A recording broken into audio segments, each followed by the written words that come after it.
জুলাই হত্যা সহ মানবতা বিরোধী অপরাধে শেখ হাসিনা সহ 10 জনের বিরুদ্ধে তদন্ত শুরু।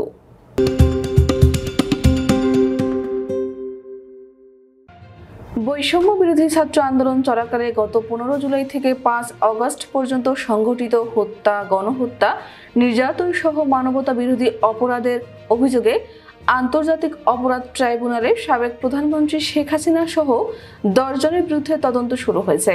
গণহত্যার অভিযোগ আনা নিহত সিয়ামের বাবার আইনজীবী গণমাধ্যমকে বিষয়টি নিশ্চিত করেছেন।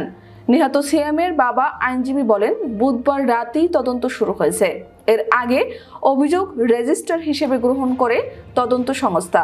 7 দিনের মধ্যে এই তদন্তের অগ্রগতি প্রতিবেদন অভিযোগকারীদের জানানো হবে বলেও নিশ্চিত করেছেন তিনি। গণহত্যা ও মানবতা বিরোধী অপরাধের অভিযোগে সাবেক প্রধানমন্ত্রী শেখ হাসিনা সহ 10 জনের বিরুদ্ধে আন্তর্জাতিক অপরাধ ট্রাইব্যুনালের তদন্ত সংস্থায় আবেদন করা হয়েছে। বুধবার কোটা সংস্কার আন্দোলনে নিহত সাভারের 9ম শ্রেণীর শিক্ষার্থী আরিফ আহমেদ সিয়ামের বাবা মোহাম্মদ বুলবুল কবির এ আবেদন করেন।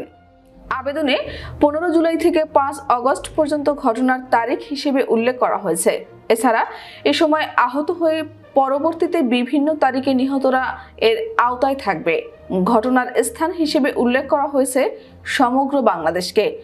অপরাধের ধরনে বলা হয়েছে 1 থেকে 9 নম্বর আসামির নির্দেশে ও পরিকল্পনায় অন্যান্য আসামিরা দেশীয় এবং আগ্নেয়াস্ত্র দ্বারা নির্বিচারে গুলিবর্ষণ করে বৈষম্য বিরোধী ছাত্র আন্দোলনকারী সাধারণ নিরস্ত্র ছাত্র জনতাকে হত্যা করে তাদের সমূলে বা আংশিক নির্মূল করার উদ্দেশ্যে গণহত্যা ও মানবতা বিরোধী অপরাধ সংগঠনের অপরাধ।